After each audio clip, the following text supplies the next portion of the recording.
सेवानिवृत्त नायब तहसीलदार कैलासवासी आबासाहेब पगार यांच्या 77व्या जयंतीनिमित्त मनपा शाळा नंबर 64 येथे जावई अण्णासाहेब विशाल चित्ते यांच्या विद्यार्थ्यांना शालेय शैक्षणिक साहित्य वाटप।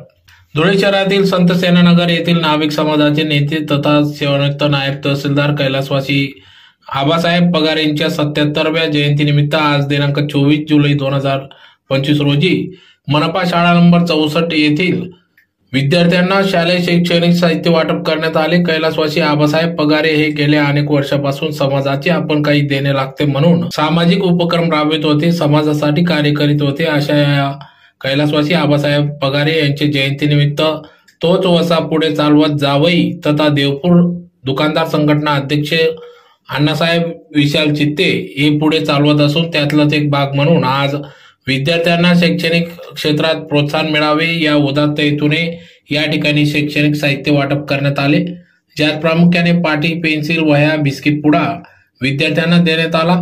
तर कार्यक्रमाच्या सुरुवातीला कैलासवासी आबासाहेब पगारे यांचे प्रतिमा पूजन करून अभिवादन करण्यात आले। तर कार्यक्रमाप्रसंगी या ठिकाणी कैलासवासी आबासाहेब पगारे यांचे जावई तथा दुकानदार देवपूर संघटना अध्यक्ष अण्णासाहेब विशाल चित्ते, महाराष्ट्र नाभिक महामंडळ धुळे जिल्हा सचिव बी.के. सुरेंची, सेवानिवृत्त आयकर अधिकारी नरेंद्र कोंडे, अनिल सैंदाने, दत्तात्रय सैंदाने, मोगलाई परिसर समाजाचे प्रवीण सैंदाने, पेठ विभाग अध्यक्ष पप्पू येशी, धुळे शहर नाभिक दुकानदार संघटना अध्यक्ष संजय ऐरराव, माजी नगरसेवक उमेश महाले, भगवान चित्ते, हेमंत पगारे, महाराष्ट्र नाभिक महामंडळ धुळे जिल्हाध्यक्ष भीमराव वारुडे, अखिल भारतीय युवा सेना प्रदेश संघटक सुधीर महाले, संत सेनानगर संजय चित्ते, धुळे शहर नाभिक समाज दुकानदार संघटना कार्याध्यक्ष धनराज पगारे, युवा सेनेचे प्रदेशाध्यक्ष दिनेश महाले, 64 नंबर मनपा शाळा मुख्याध्यापक सागर मोरे, उपशिक्षक भालचंद्र पाटील आदी सर्व पदाधिकारी, शिक्षक, शिक्षकेतर कर्मचारी यांच्या उपस्थितीत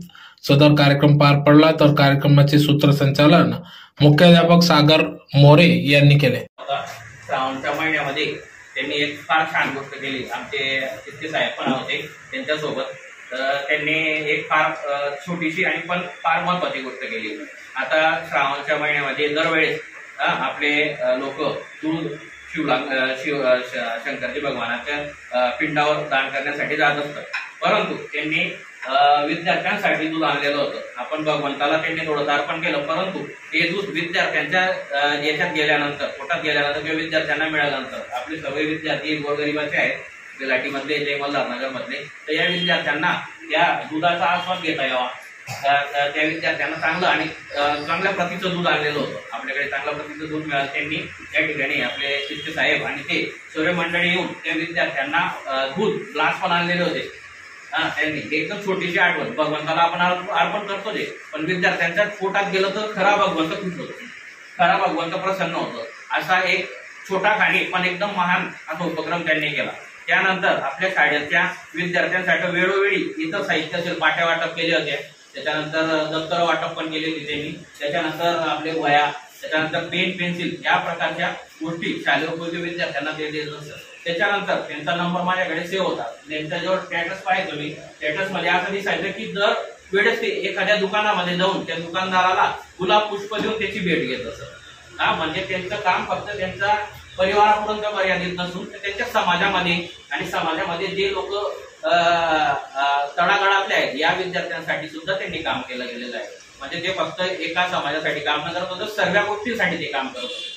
त्यांची महती एवढी सुंदर आहे। त्यांना त्यांच्या आणि आणखी 1-2 फोटो मी पाहिले होते त्यांच्या स्टेटसला, ते त्यांच्या आईजवळ फार बसायचे, त्यांच्या आईचं मार्गदर्शन घ्यायचं आणि त्यांच्या आईचा रोज पाया पडूनच ते घराच्या बाहेर निघायचे। अशी चांगली शिकवण त्यांच्या आई वडिलांनी सुद्धा त्यांना दिलेली होती। जर घरातनच आपल्याला चांगली शिकवण दिलेली असेल तर बाहेर सुद्धा समाजासाठी आपण चांगलं काम करतो। तशीच शिकवण त्यांचे परिवार आणि त्यांचे जावई हे पुढे वाढवताना दिसत आहे। तर त्यांच्या कार्याला खरंच सलाम आहे की त्या एवढ्या मोठ्या माणसाने चांगले चांगले कार्य करून आपल्या नातेवाईकांना सुद्धा, आपल्या शाळेला सुद्धा, त्याच्यानंतर आपल्या समाजामध्ये जे सर्व दुकानदार आहेत किंवा जे पण लोकांना मदत पाहिजे असेल त्यांच्याजवळ जाऊन ते मदत करत असायचे। असं आपण या महान आत्म्याला ते स्वर्गवासी झालेले आहेत, तर त्यांचा आपण आज जयंतीनिमित्त या ठिकाणी जमलेलो आहे। अशा महान आत्म्याला आमच्या शाळेच्या वतीने आणि आमच्या मनपा शिक्षण मंडळाच्या वतीने विनम्र अभिवादन करतो आणि त्यांच्याकडनं भविष्यामध्ये त्यांच्या परिवाराकडनं, त्यांच्या जावीकडनं आणि आपले धुळे शहर नागरिक समाज समस्त पदाधिकारी यांच्याकडनं चांगले समाजकार्य घडो। सर्व समाज आपला एक परिसराचा भाग असतो, त्या भागामध्ये आपण पण राहत असतो, आपलं सुद्धा काहीतरी देणं या समाजासाठी लागत असतं आणि त्या हिशोबाने आपण कार्य करत असतो।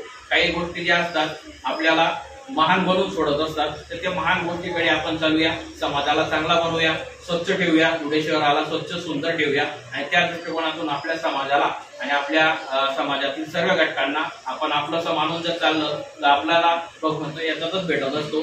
भगवंत फक्त देवात दगडात नसून किंवा मंदिरात नसून तो माणसातच आहे आणि माणसातच आपण शोधला गेला पाहिजे। तर असं मी एक प्रस्तावित कैलास श्री आबासाहेब पगारे यांच्या वतीने करतो। आबासाहेबांच्या विषयी बोलणं म्हणजे माझा एक लहान छोटेपणच समजले, कारण मी त्यांच्यासोबत फिरताना जे आबासाहेबांना पाहिलेले, मग ते ग्रामीण भागात असो किंवा शहरी भागात असो, त्यांच्या मनात ज्या ठिकाणी दुर्दशा वाईट अवस्था दिसेल त्या ठिकाणी हे नाना इथे ये असं झालं पाहिजे, नाना ते तिथं झालं पाहिजे। अहो रस्त्यावरच्या भिकारी जरी दिसला, आबांनी सहज म्हणावं नाना आपल्याला उद्या काही असा कार्यक्रम यांना राबवायचा आहे, म्हणजे समाजभिमुख कार्यक्रम राबवून समाजाला वंचिताला मदतीचा हात कसा जाईल अशा पद्धतीचं हे व्यक्तिमत्व।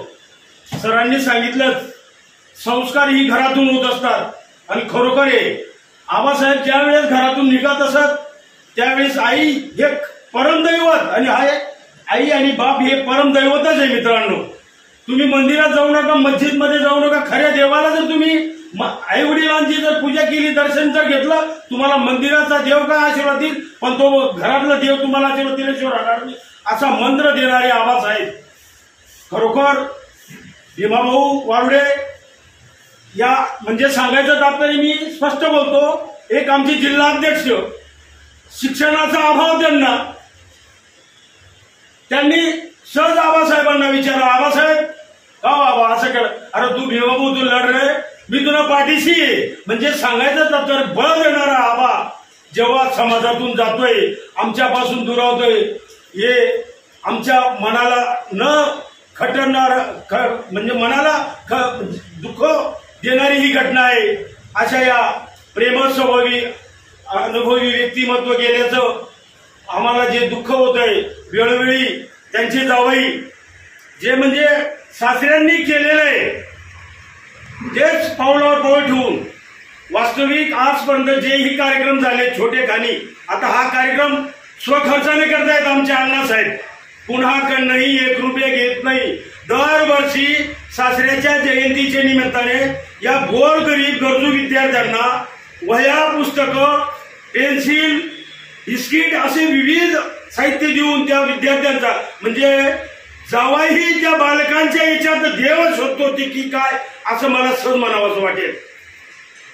सार्वजनिक कार्यक्रम घेत असताना आमच्यासोबत भीमाभाऊ, आमच्यासोबत अण्णासाहेब प्रसिद्धी प्रमुख म्हणून कधीही फिरताना स्वखर्चाने अण्णासाहेब फिरतात, म्हणजे हा आदर्श, हा पिंड चालवणारा त्या परिवारातला हा जावाई, खरोखर त्यांची जयंती असो, पुण्यतिथी असो, प्रत्येक कार्यक्रमात आम्ही सर्व समाज बांधव आम्हाला काही न माहिती पडता सहज नियोजन होऊन जातं आणि त्या आबासाहेबांच्या कार्याला आम्ही सतत वेळोवेळी उजाळा देत असतो।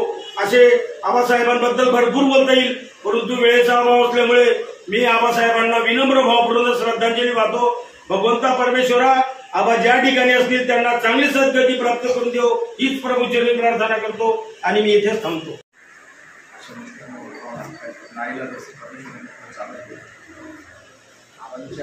आबासाहेबांच्या कामाच्या बाबतीत कधी सांगायचं, महाराष्ट्र राज्य नाभिक महामंडळाच्या माध्यमातून कर्मचारी महामंडळाची स्थापना झाली। ती कर्मचारी महामंडळ पहिले होतच नाही खरोखर महाराष्ट्रात। ज्या टायमाला आबासाहेबांनी काम सुरू केलं, अनेक त्यांच्याकडे 2 व्हीलर गाडी होती, त्या गाडीला आम्ही बॅनर लावून, त्या बॅनरला काही लोक समाजाचे काही विघ्न घालणारे पण लोक असतात, नसतं असं नाही, तर काही लोकांनी आबासाहेबांना त्या कामाविषयी ते बॅनर आणि पोस्टर लावून करत त्याला सुद्धा विरोध करायचे काही मंडळी। असू द्या, तरीही आबासाहेबांनी फक्त धुळ्यातच नव्हे, धुळे जिल्ह्यातच नव्हे मित्रांनो, तर ते असं काहीतरी त्यांनी काम करून दाखवलं ठरवायला गेलं तर, की गुजरात असो, मध्य प्रदेश असो, की फक्त की काही लोक फक्त पदासाठी काम करतात, काही लोक काही नावासाठी काम करतात, पण आबासाहेबांनी जे काम केलंय, जो कामाचा ठसा उमटवलेला आहे ठरवायला गेलं तर, आम्ही आजपर्यंत विद्यार्थ्यांचा जो जो कार्यक्रम घेतला, बक्षीस असो, दफ्तर असो, ड्रेस असो, कुठल्याही काही बॉक्स असो, कुठल्याही विद्यार्थीचा, कुठल्याही गोष्टीचा वॉटर बॅग सुद्धा दिलेली मित्रांनो आम्ही. पण आम्ही कोण्याही कुठल्याही राजकीय मंडळींकडनं, कुठल्याही वैयक्तिक बांधवाकडनं आम्ही वर्गणी न करता आबासाहेबांनी आम्ही ते कार्यक्रम राबवलेले. तर मी इतकंच सांगू शकतो, सगळं काय करू शकतो मनुष्य, आबासाहेब पगारे सारखं कोणीच काम करू शकत नाही. बस मी हे बोलतो आणि इथंच थांबतो. शून्यातून त्यांनी नायब तहसीलदारपर्यंत त्यांनी भरारी मारली, ती सुद्धा त्यांच्या म्हणजे समाजासाठी घटना गोष्ट आहे. आणि मग त्यांनी त्यांच्याबद्दल सांगितलं आहे. आणि ती गोष्ट तिथेच आहे.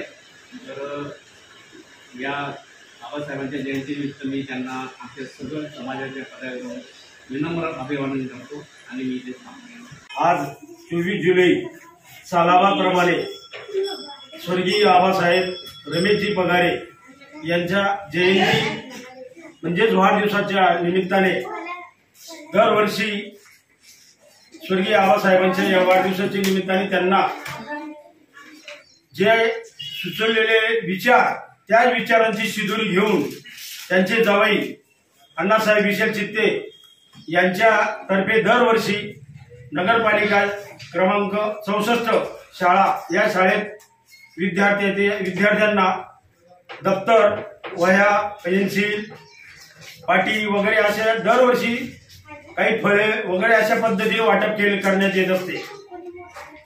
दरवर्षाप्रमाणे याही वर्षी मोठ्या पद्धतीने हा कार्यक्रम घेण्यात आलेला आहे. यावेळी आमचे समाजाचे जिल्हा अध्यक्ष भीमराव वारुडे, जीवासेनेचे प्रदेशाध्यक्ष माननीय दिनेशजी माले, या कार्यक्रमाचे अध्यक्ष माननीय खोडेसाहेब, माजी आयकर अधिकारी प्राध्यापक अनिलजी सैनाने सर, सर्व पदाधिकारी जिल्ह्यातील या ठिकाणी कार्यक्रमाला उपस्थित आहेत. आणि त्यांचे जन्मोत्सव असो किंवा विविध कार्यक्रम आबांचे राबवण्याचा उपक्रम आम्ही सर्वांनी संकल्प घेतलेला आहे आणि दरवर्षी असेच कार्यक्रम होत राहतील. धन्यवाद.